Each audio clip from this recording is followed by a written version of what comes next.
Ako nastaviť e-mailovú schránku do poštovej aplikácie Apple Mail v zariadení iPhone alebo iPad?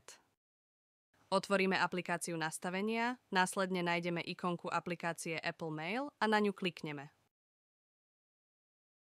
Následne otvoríme účty a zvolíme pridať účet. Typ účtu zvolíme iný a potom pridať e-mailový účet. Vyplníme meno, e-mailovú schránku, potom heslo a náš popis pre e-mailovú schránku.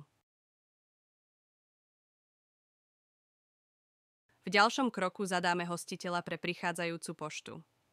mail.webglobe.sk. Meno bude názov e-mailovej schránky a heslo od schránky. Žiadny z týchto údajov nie je voliteľný a je nutné ho vyplniť. Pre odchádzajúcu poštu taktiež zadáme hostiteľa. mail.webglobe.sk. Meno bude e-mailová schránka a heslo od schránky. Po vyplnení údajov klikneme na tlačidlo Ďalej.